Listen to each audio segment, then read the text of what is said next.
Welcome to Stock Time to Improv. I'm Mary Scott with Business Riff, and I want startups to be wildly successful.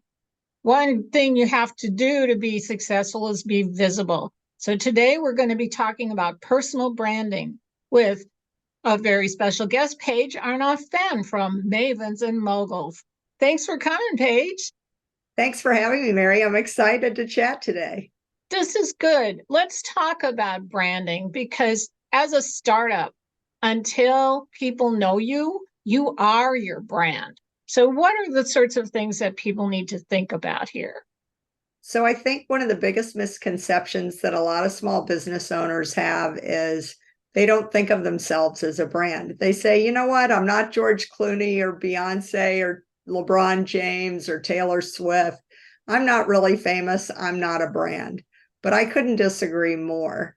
I mean, I think today, if you don't exist online, you basically don't exist. I feel like we all learned that lesson during COVID because your whole online presence is what people use to figure out if they want to return your phone call, invite you onto their podcast, have a meeting with you, share some coffee or a meal. So I really think with all the social media platforms out there, with your website, I hope that by the end of our conversation today, people really begin to believe and understand that you have to consider yourself a living, breathing brand, because if you don't, you're invisible. And if you're invisible, the best you can hope for is being a commodity. And if you're a commodity, all you can do is compete on price, and that's a losing battle. So, let's talk a little bit about social media. What makes up your brand on social media? Everything communicates: how you present yourself, what you wear, what your logo looks like, the language that you use, how quickly you respond. If you start a blog and you're very lackadaisical about it, the first week you start the blog, you post 3 times. The next week you're busy, you only post once. Then you forgot about the blog, and 2 weeks later you post again. What you're doing is you're saying your brand is really not very dependable. It's not, doesn't have a kind of sense of urgency. It's not very professional. It might be a hobby. And that's not really the image a lot of small businesses want to portray. You want to show that you're listening, you're reactive, you're a thought leader, you've got great ideas, you've got high energy. And, when people engage in conversation, you want to be very responsive. I think on social media, where people really go astray is they try to be different people on different platforms. And you really can't do that. You need a consistent brand because you're building a relationship with your audience. You want to be a trustworthy brand. So the person they see on LinkedIn should sync up with that person on Twitter or Facebook or Instagram. All of those personalities need to be relatively consistent so that you have a strong image. Otherwise, I think you dilute your brand if you try and be very professional on LinkedIn, and on Facebook you're showing yourself in a bikini on a beach vacation, drinking and having fun and dancing and whatever. And then on Twitter, X, you're very, very snarky and you have like a kind of acerbic sense of humor. Which version of you is going to show up? People don't know if they invite you onto their podcast or if they have a meeting with you. Are you going to be snarky or professional? Are you going to show up in a Hawaiian shirt and flip-flops or a professional attire?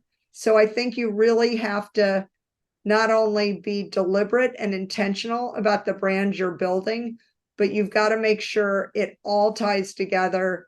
All the touch points need to sync up. Right.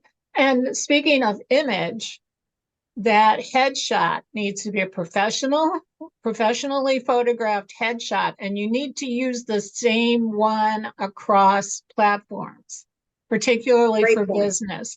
If you want to have a personal Facebook page, change your name, use your nickname or something else, have a whole separate account that's not associated with your business.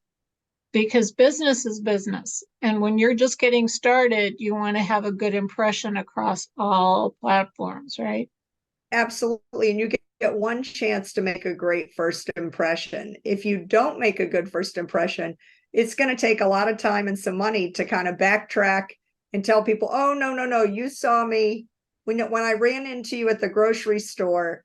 That really wasn't the real me. In sweatpants with your hair in a ponytail and, hung over from a party last night. Oh, no, that's an exception. Well, they don't know that, and they're not going to believe you. So you have to live the brand that you're portraying everywhere. You don't have to be dressed to the nines, but it should be kind of professional in every setting. And get a new headshot every 3 to 5 years. People, when they meet you, want to meet the person they saw online. And if that headshot is like 10 years old, they're going to think cognitive dissonance here, right? I'm a little guilty of that. Mine's a little old, to be brutally honest. Do I as got I my say, hair not cut, as and I do. I need to get a new headshot now. So a lot of times people get nervous about getting a logo out there. What should people know about logos? Well, logos can be you can get people on a Fiverr to, or 99 design. You can get very cheap logos.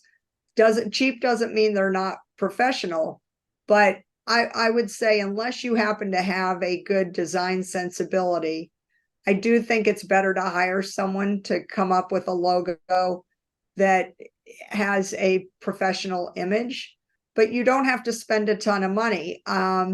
But it's kind of like when people say, I need to buy a car.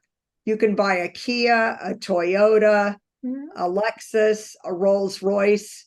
All the cars are going to get you from point A to point B, but the ride's going to be a little different if you're in, a small Japanese car versus a fancy Italian or, a German car, something like that. So, a simple logo is fine if that's the image of your business, but it really should reflect the brand that you're trying to build. It needs to be something memorable and easy to recognize. And hiring a professional not only gets the image good for you, for your company, it can create the colors that are going to have an emotional response that you want to your brand. Absolutely. And that's why you hire an actual designer.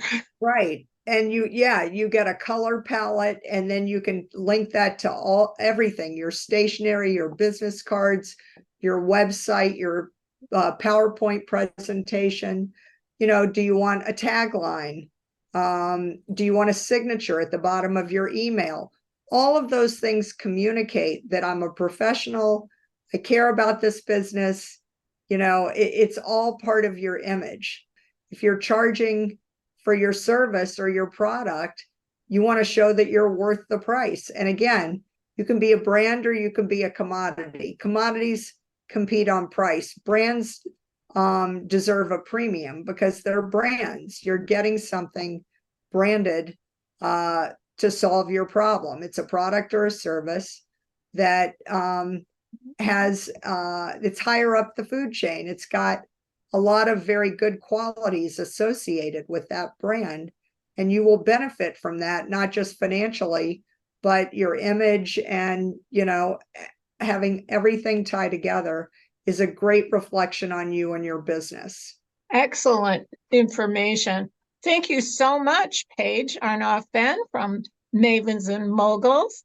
This is really good information, and you never get a second chance to make a first impression. So believe that you're worth spending the money on making that good first impression. So I'm Mary Scott with Business Riff. I want startups to be wildly successful. And one of the best things you can do to accomplish that is book a synergy call with me at businessriff.com. And join us again next time for Stuck, Time to Improv.